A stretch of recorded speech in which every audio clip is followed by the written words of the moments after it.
Good morning students. आज हम पढ़ेंगे अध्याय 4 मानव विकास ह्यूमन डेवलपमेंट। वृद्धि और विकास शब्द आपके लिए नए नहीं हैं। अपने चारों ओर देखिए, लगभग प्रत्येक वस्तु जिसे आप देख सकते हैं और बहुत सी ऐसी भी हैं जिन्हें आप नहीं देख सकते हैं, बढ़ती हैं, विकसित होती हैं। इस चैप्टर में हम राष्ट्रों और समुदायों के संदर्भ में मानव विकास की अवधारणा की विवेचना करेंगे। Both growth and development refer to changes over a period of time.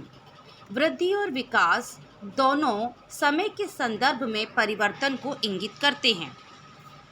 But there is a difference between growth and development. Now what is growth? Growth is quantitative and value neutral change. It may be positive or negative. वृद्धि मात्रात्मक और मूल्य निरपेक्ष होती है। इसका चिन्ह धनात्मक अथवा ऋणात्मक हो सकता है। इसका अर्थ है कि परिवर्तन धनात्मक यानी वृद्धि दर्शाते हुए अथवा ऋणात्मक ह्रास इंगित करते हुए हो सकता है। Whether development is qualitative change which is always value positive. Development occurs when positive growth takes place. विकास का अर्थ गुणात्मक परिवर्तन है जो मूल्य सापेक्ष होता है। इसका अर्थ है विकास तब तक नहीं हो सकता जब तक वर्तमान दशाओं में वृद्धि ना हो। विकास उस समय होता है जब सकारात्मक वृद्धि होती है, तथापि सकारात्मक वृद्धि से सदैव विकास नहीं होता। विकास उस समय होता है जब गुणवत्ता में सकारात्मक परिवर्तन होता है। For example, if the population of a city grows from 1 lakh to 2 lakhs over a period of time, we say the city has grown. However, if facilities like housing, provision of basic services and other characteristics remain the same, then this growth has not been accompanied by development. Do you know that cities can also grow negatively? नगर की वृद्धि ऋणात्मक भी हो सकती है। आप जैसे कि इस चित्र में देख रहे हैं, ये एक सुनामी प्रभावित नगर के फोटोग्राफ्स हैं। प्राकृतिक विपदाएं भी किसी नगर के आकार की ऋणात्मक वृद्धि का कारण बनती हैं, but they are not the only reasons. They are the reasons but they are not the only reasons. So natural disasters are also a reason for negative growth in a cities size. आप इस चित्र में देख सकते हैं कि tsunami के बाद बहुत सारे ऐसे भूभाग हैं जो पानी में डूब गए, जिससे कि इस नगर का आकार जो है वो छोटा हो गया। The quality of life people enjoy in a country, the opportunities they have and freedoms they enjoy are important aspects of development. किसी देश में लोगों के जीवन की गुणवत्ता का जो आनंद लेते हैं, उन्हें जो अवसर उपलब्ध हैं और जिन स्वतंत्रताओं का वे भोग करते हैं, विकास के महत्वपूर्ण पक्ष हैं। ये विचार नया नहीं है। The concept of human development was introduced by Dr. Mehboob ul Haq. Dr. Haq has described human development as development that enlarges people's choice and improves their lives. Origin of HDI. It is devised and launched by Pakistani economist Mehboob ul Haq in 1990. पहली बार इन विचारों को 80 के दशक के अंत और 90 के दशक के आरंभ में स्पष्ट किया गया। Amartya Sen and Mehboob ul Haq has worked upon the capabilities and functioning which provided conceptual framework, and later on it published by UNDP United Nations Development Program. Dr. Mehboob ul Haq and Professor Amartya Sen. Dr. Mehboob ul Haq and Professor Amartya Sen were close friends and have worked together under the leadership of Dr. Haq to bring out the initial human development reports. Both these South Asian economies have been able to provide an alternative view of development. According to Dr. Mehboob ul Haq, development is all about enlarging people's choice in order to lead long, healthy lives with dignity.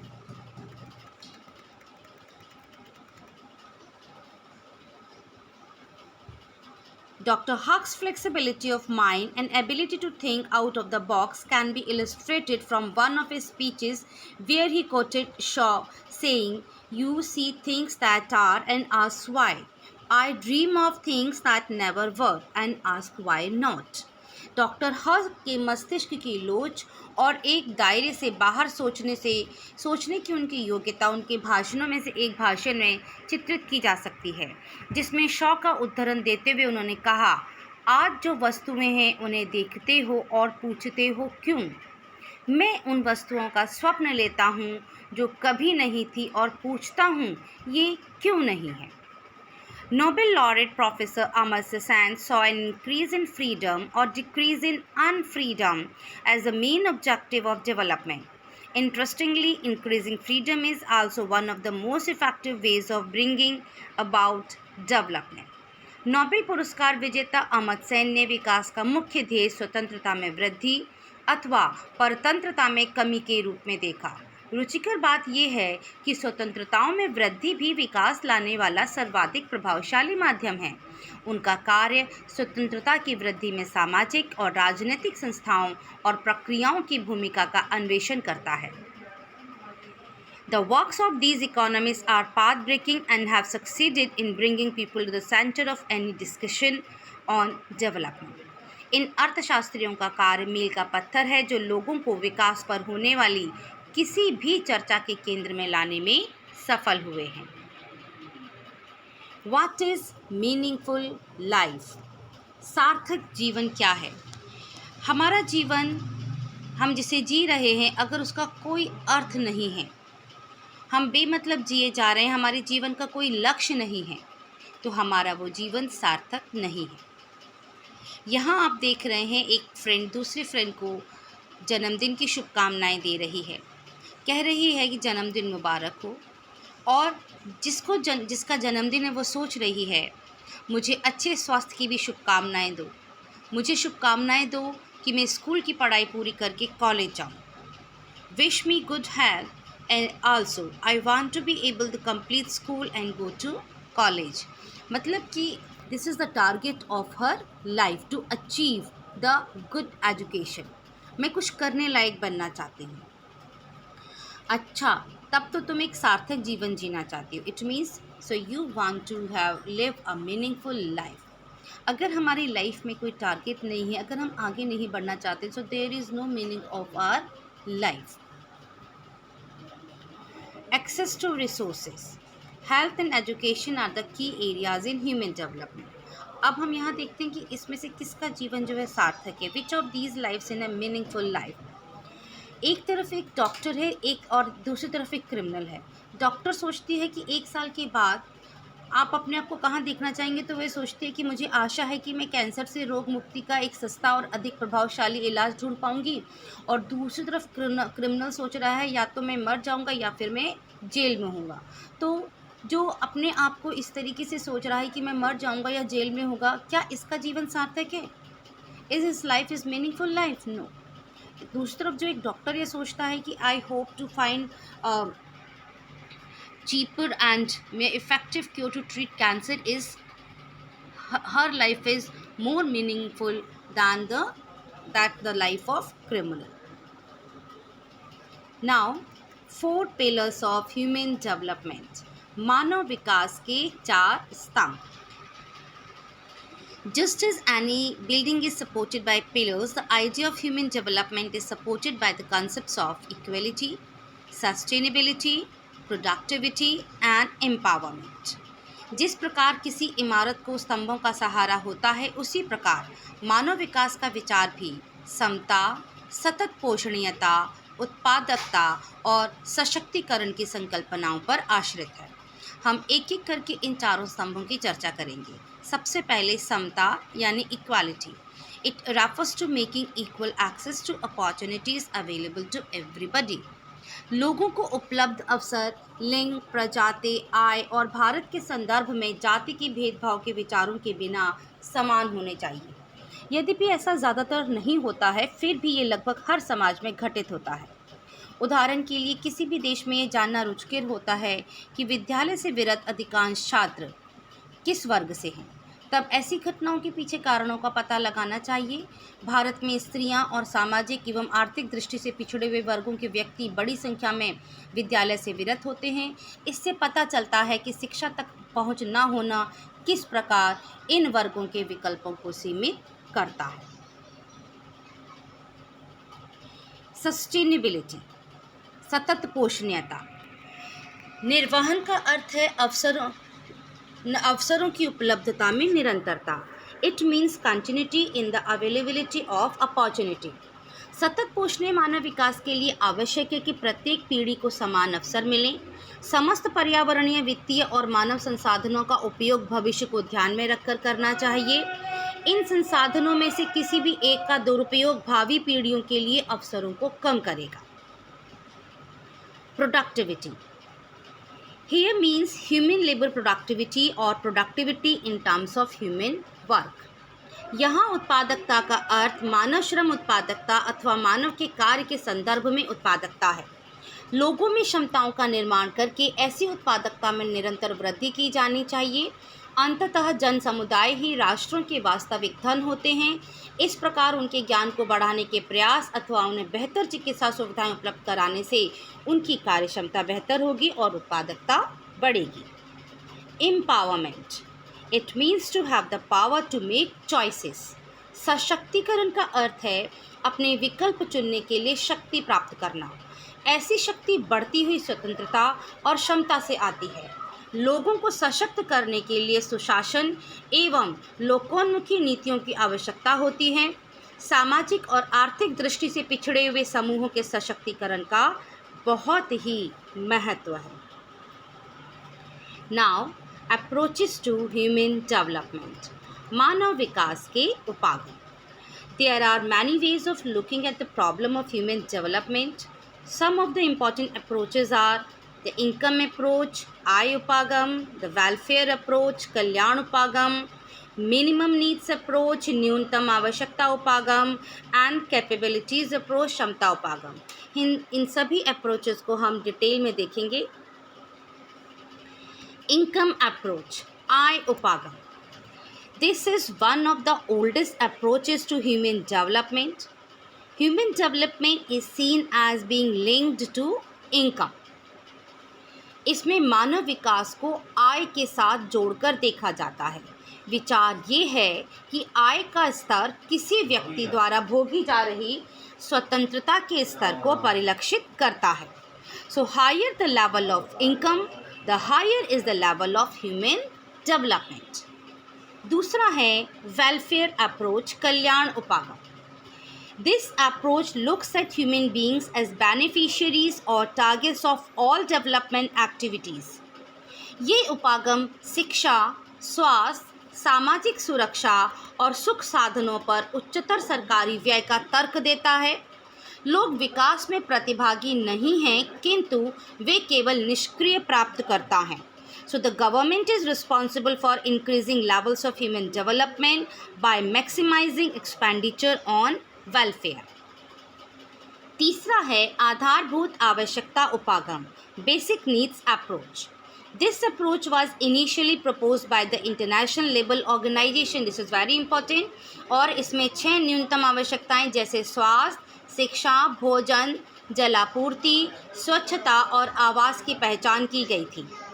इसमें मानव विकल्पों के प्रश्न की उपेक्षा की गई है और परिभाषित वर्गों की मूलभूत आवश्यकताओं की व्यवस्था पर जोर दिया गया है। कैपेबिलिटी अप्रोच, क्षमता उपागम। This approach is associated with professor Amartya Sen. Building human capabilities in the areas of health, education and access to resources is the key to increasing human development. Now, what is HDI? मानव विकास सूचकांक क्या है? It is a tool used to measure a country's overall achievement in its social and economic dimensions. मानव विकास सूचकांक स्वास्थ्य, शिक्षा और संसाधनों तक पहुंच जैसे प्रमुख क्षेत्रों में निष्पादन के आधार पर देशों का क्रम तैयार करता है। The Human Development Index is a composite statistics of life expectancy, education, and per capita income indicators, which is used to rank countries into 4 tiers of human development. The Human Development Index is a measure of economic development and economic welfare. Now, which factors considered for HDI? What are the dimensions and what are the indicators? There are dimensions are long and healthy life, knowledge, and a decent standard of living. Now, what are the indicators of this? Long and healthy life का indicator क्या है? Life expectancy at birth, knowledge, many years of schooling, expected years of schooling, and a decent standard of living, GNI per capita. And dimension index, life expectancy index, education index and GNI index. और जब हम इसको देखते हैं, calculate करते हैं, तब हमारे सामने किसी भी देश का ह्यूमन डेवलपमेंट इंडेक्स सामने निकल कर आता है. So, the Human Development Index examines 3 important criteria of economic development, that is life expectancy, education and income levels. So, create an overall score between 0 and 1. ये क्रम 0 से 1 के बीच के स्कोर पर आधारित होता है, जो एक देश मानव विकास के महत्वपूर्ण सूचकों में अपने रिकॉर्ड से प्राप्त करता है. 1 indicates a higher level of economic development. जो देश स्कोर 1 के जितना निकट होता है, मानव विकास का स्तर उतना ही अधिक होता है.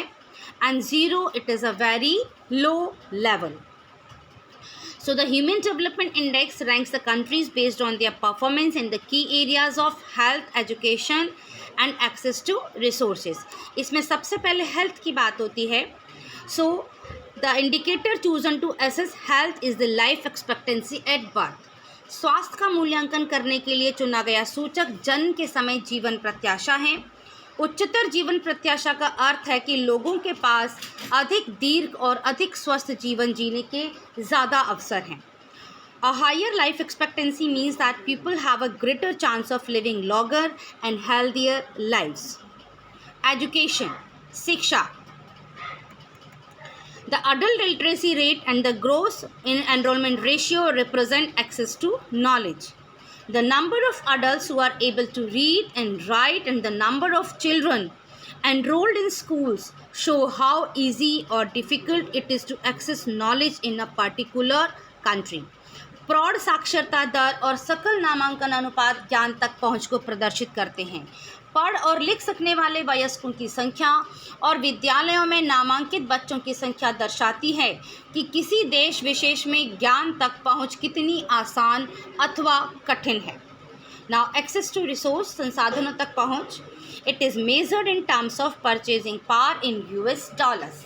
संसाधनों तक पहुंच को क्रय शक्ति के संदर्भ में मापा जाता है, जो कि अमेरिकी डॉलर्स में होता है.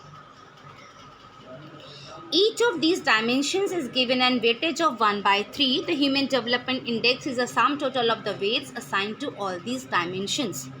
इनमें से प्रत्येक आयाम को 1/3 भारिता दी जाती है और मानव विकास सूचकांक इन सभी आयामों को दिए गए भारों का कुल योग होता है. The closer a score is to 1, the greater is the level of human development. And therefore, a score of 0.983 would be considered very high, while 0.268 would mean a very low level of human development. The Human Development Index measures attainments in human development. It reflects what has been achieved in the key areas of human development.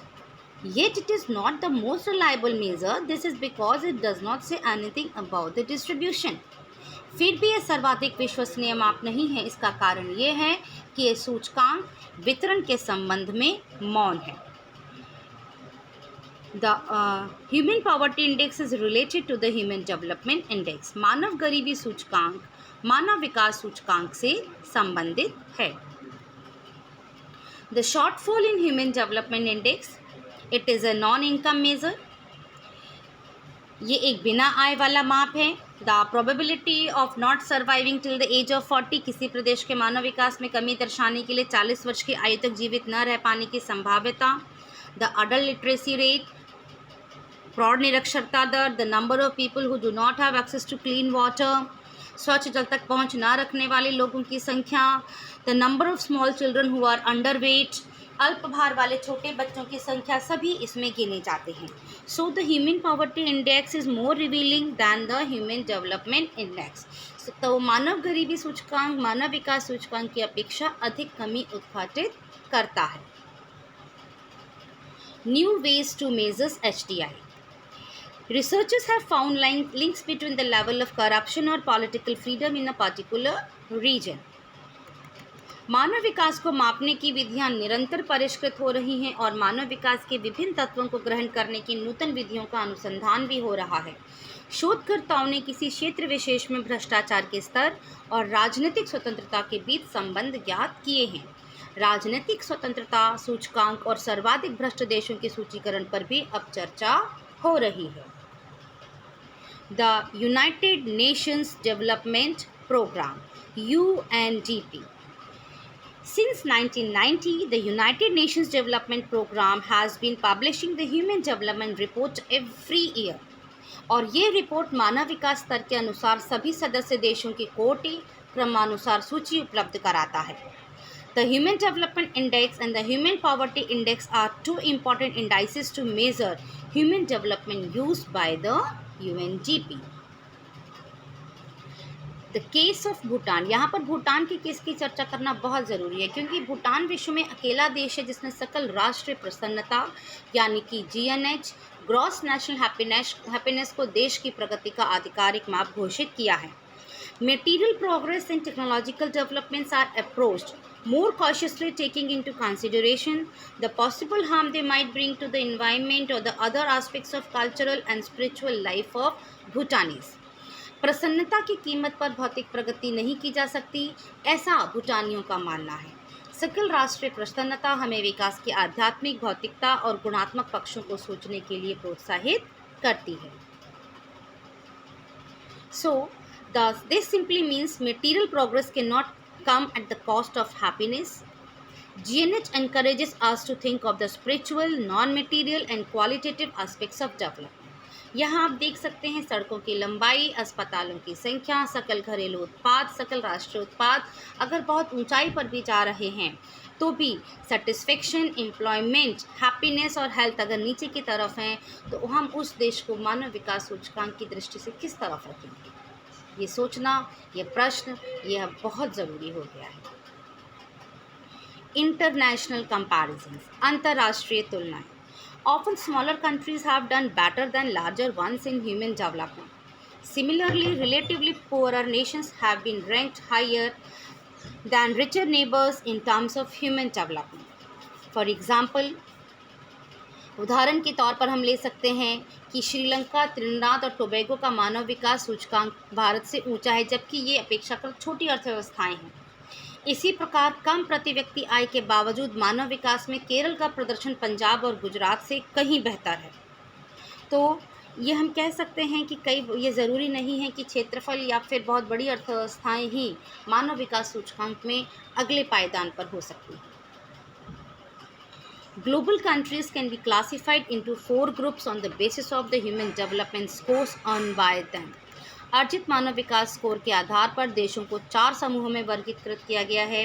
अति उच्च, very high, उच्च, high, मध्यम, medium, निम्न, लो। Very high 0.800 से ऊपर हैं, high 0.701 से लेकर 0.799 के बीच हैं, मीडियम मध्यम 0.550 से 0.700 के बीच और लो 0.549 से नीचे है। यहाँ पर हम देख सकते हैं ग्लोबल HDI रैंकिंग्स हैं टॉप 10 कंट्रीज़ और इसमें हमें दिखाई दे रहा है Norway is on top with the score of 0.944। After Norway there is Australia, Switzerland, Netherland, United States, Germany, New Zealand, Canada, Singapore and Denmark are the top 10 countries in HDI. And there is lowest 10 countries in HDI. Mozambique scored 0.393, Guyana, Burundi, Burkina Faso, Eritrea, Sierra Leone, Chad, Central African Republic, Congo and Niger are the lowest 10 countries in HDI. So countries with high index value, Countries with high human development index are those which have a score of over 0.8. Providing education and healthcare is an important government priority. Countries with higher human development are those where a lot of investment in the social sector has taken place. Many of these countries have been the former imperial powers. The degree of social diversity in these countries is not very high, and many of the countries with a high human development score are located in Europe and represent the industrial westernized world. Countries with medium index value. There are a total of 39 countries in the group. Most of these countries which have emerged in the period after the Second World War. Some countries from this group were former colonies, while many others have emerged after the breakup of the erstwhile Soviet Union in 1990. इनमें से अनेक देश अधिक लोकोन्मुखी नीतियों को अपनाकर और सामाजिक भेदभाव को दूर करके तेजी से अपने मानव विकास स्कोर में सुधार कर रहे हैं, और अधिकांश देशों में उच्चतर मानव विकास के स्कोर वाले देशों की तुलना में सामाजिक विविधता अधिक पाई जाती है। इस वर्ग के अनेक देशों ने अपने अभिनव इतिहास में राजनीतिक अस्थिरता और सामाजिक विद्रोह का सामना किया है। Countries with low index value, निम्न स्तर के मानव विकास वाले देश, इनकी संख्या 41 हैं। A large proportion of these are small countries which have been going through political turmoil and social instability in the form of civil war, famine or a high incidence of diseases. लेकिन सुविचारित नीतियों के माध्यम से इस वर्ग के देशों की मानव विकास की आवश्यकताओं के समाधान की तत्काल आवश्यकता है। To understand why a particular region keeps reporting low or high levels of human development, it is important to look at the pattern of government expenditure on the social sector. The political environment of the country and the amount of freedom people have is also important. मानव विकास के उच्च स्तरों वाले देश सामाजिक सेक्टरों में अधिक निवेश करते हैं और राजनीतिक उपद्रव और अस्थिरता से प्राय स्वतंत्र होते हैं। इन देशों में संसाधनों का वितरण भी अपेक्षाकृत समान है। On the other hand, places with low levels of human development tend to spend more on defense rather than social sectors. दूसरी ओर मानव विकास के निम्न स्तरों वाले देश सामाजिक सेक्टर की बजाय प्रतिरक्षा पर अधिक व्यय करते हैं, और ये दर्शाता है कि ये देश राजनीतिक अस्थिरता वाले क्षेत्रों में पड़ते हैं और त्वरित आर्थिक विकास अपना प्रारंभ नहीं कर पाए। धन्यवाद बच्चों, आशा है कि आपको ये चैप्टर समझ आया होगा।